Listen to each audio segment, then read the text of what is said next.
सो praise Lord, hallelujah, जय मसीह की। प्रभु के नाम की स्तुति, महिमा और बड़ाई हो। विषय में जाने से पहले मेरे प्रियो, मैं आपको बताना चाहता हूं कि अमृतसर डिस्ट्रिक्ट ब्यास के पास गांव कोट मेहताब में हमारा संडे आराधना शुरू है। अगर आप हमारे साथ मिलकर परमेश्वर के सत्य वचनों को सीखना चाहते हैं तो आप वहां जरूर पहुंचे और हमारे साथ मिलकर परमेश्वर के सत्य उपदेश को सीखें। मेरे प्रियो, मेरे अजीजों, आज का हमारा टॉपिक है प्रभु भोज में कौन शामिल हो सकता है।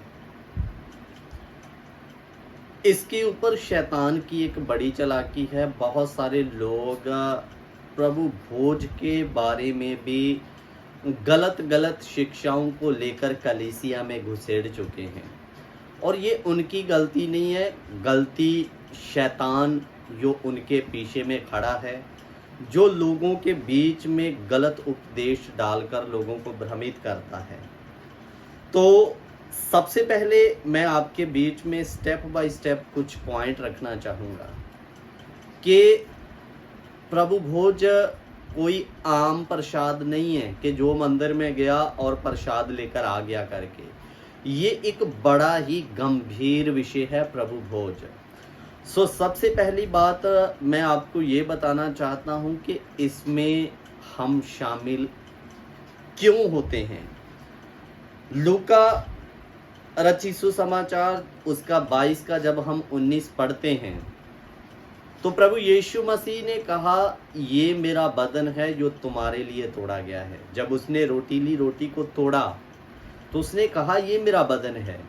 मेरे प्रियो, जब रोटी को चर्च में तोड़ा जाता है आपके सामने, मेरे सामने, तो हम प्रभु यीशु मसीह के उस टूटे हुए शरीर को याद करते हैं कि ये मेरे पापों और मेरी बीमारियों के लिए तोड़ा गया। नंबर 2, उसने कहा, ये मेरा लहू है करके जब प्याला लिया तो मेरे प्रियो, जब प्याला लिया जाता है तो हम यीशु के बहाए गए खून को याद करते हैं। तो नंबर 1 पॉइंट, हम इसमें शामिल क्यों होते हैं। हम प्रभु यीशु मसीह के दुखों को याद करते हैं और वचन में लिखा, मेरी यादगारी में तुम ऐसा किया करो करके। और नंबर 2 था यूहन्ना 6:54। मेरे पास समय ज़्यादा नहीं है कि मैं आपको पढ़ के बताऊं। आप अपना बाइबल खोल कर बैठें और उसमें आप स्वयं इन वचनों को कोड करें मेरे प्रियो। यूहन्ना 6:54 वचन यानी 54, वहाँ पर क्या लिखा, जो मेरे लहू और मांस में से ना खाए और ना पिए वो उसमें जीवन नहीं करके। तो मेरे प्रियो, प्रभु भोज में शामिल होना, अगर आप अनंत जीवन के भागीदार होना चाहते हैं, आप में जीवन रहना चाहते हैं, तो आपको प्रभु भोज में शामिल होना पड़ेगा। मेरे अजीजों, हम शामिल क्यों होते हैं, इसमें 2 पॉइंट है, A B point. Number A, Yeshu Masih के दुखों को याद करते हैं जब हम इसमें शामिल होते हैं तो, और नंबर बी, हम अनंत जीवन प्राप्त करने के लिए प्रभु भोज में शामिल होते हैं। अब मेरे प्रियो, दूसरा पॉइंट है, इसमें शामिल कौन हो सकता है। जब लोगों ने प्रभु यीशु मसीह पर विश्वास किया, उसके वचन को उन्होंने ग्रहण किया, तो वो चेलों के पास या प्रेरितों के पास आकर पूछते हैं, अब हम क्या करें।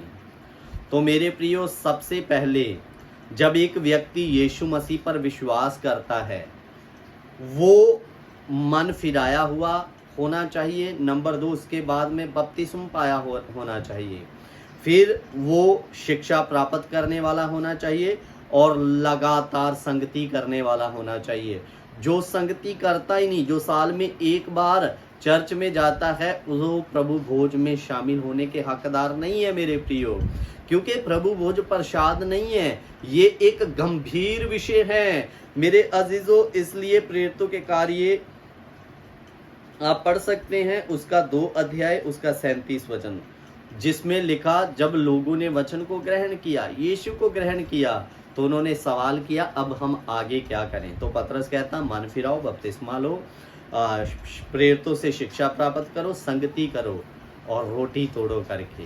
तो मेरे प्रियो, बहुत सारे लोग कहते हैं आपका बपतिस्मा हो चाहे ना हो करके, तो आप सिर्फ विश्वास करके प्रभु भोज में शामिल हो सकते हैं। मेरे प्रियो, आज जो व्यक्ति प्रभु में आता है उसने विश्वास तो कर लिया, लेकिन अभी वो वचन सीखकर इस मुकाम तक नहीं पहुंचा कि वो प्रभु भोज की पवित्र रस्म में शामिल हो सके करके। और वचन में ये भी लिखा कि विश्वास तो दुष्ट आत्माएं भी करती है कि वही परमेश्वर है और परमेश्वर का पुत्र है।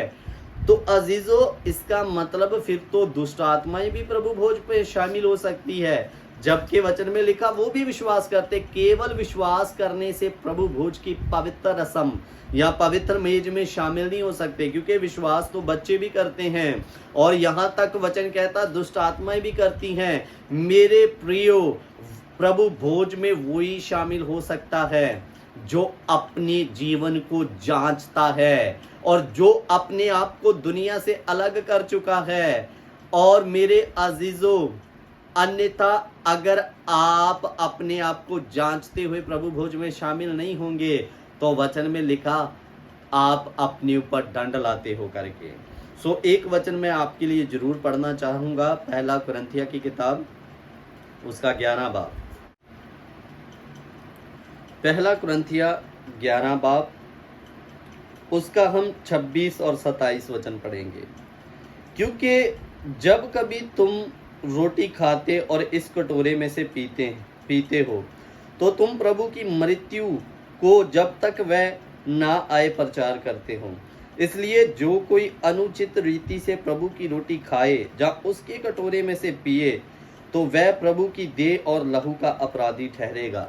मेरे प्रियो, ध्यान देकर सुनिए, इसमें लिखा जो कोई अनुचित रीति से प्रभु की रोटी खाए और कटोरे में से पिए। अनुचित रीति यानी अपने पापमय स्वभाव, गलत ढंग से आपने रात व्यभिचार किया और सुबह आप प्रभु यीशु मसीह के देह और लहू में से आम प्रसाद समझ के शामिल हो जाए तो आपके ऊपर दंड आएगा। रात को अगर आपने चोरी किया या सुबह चोरी किया और इसी हालात में अगर आप प्रभु भोज में शामिल होंगे, अनुचित रीति से शामिल होंगे, तो आपके ऊपर आशीष आने की बजाय दंड आएगा। इसलिए वचन में 28 में क्या लिखा, इसलिए मनुष्य अपने आप को जांच ले और इसी रीति से इस रोटी में से खाएं। जब कोई व्यक्ति प्रभु भोज में शामिल हो तो वो अपने आप को प्रभु के कदमों में बैठकर जांचे, परमेश्वर क्या मैं दुनिया से अलग हो चुका हूँ? जब आप बपतिस्मा लेते हैं तो आप पाप के लिए मर जाते हैं और प्रभु के लिए जीते हैं, और प्रभु के लिए जीने वाला ही इस रोटी में शामिल हो सकता है। विश्वास तो अन्य जातियों में से भी करते हैं कि वही यीशु मसीह है करके और वो भी परमेश्वर है करके। मैंने कितने लोगों का इंटरव्यू सुना, वो कहते हैं हम भी ये कहते हैं यीशु मसीह परमेश्वर है करके। तो अजीजों, इसलिए रोटी में केवल विश्वास करने वाला नहीं, जो दुनिया से अलग हो चुका है, जो पाप के लिए मर चुका है, वो ही इस रोटी में शामिल हो सकता है। और वचन में लिखा, इसलिए मनुष्य अपने आप को जांच ले और इस रीति से रोटी में से खाए करके कि क्या मैंने पाप करके परमेश्वर को दुखी तो नहीं किया, परेशान तो नहीं किया। और अजीजों, आगे इसके 29 वचन में लिखा, क्योंकि जो कोई खाते पीते समय प्रभु की देह को ना पहचाने और वह इस खाने और पीने से अपने ऊपर दंड लाता है, इसी कारण तुम में से बहुत से निर्बल और रोगी और बहुत से सो भी गए। मेरे प्रियो, जो व्यक्ति अपने आप को जांचते हुए नहीं खाएगा, ये कोई मैं आपको पहले ही बता रहा हूं आम प्रसाद नहीं है।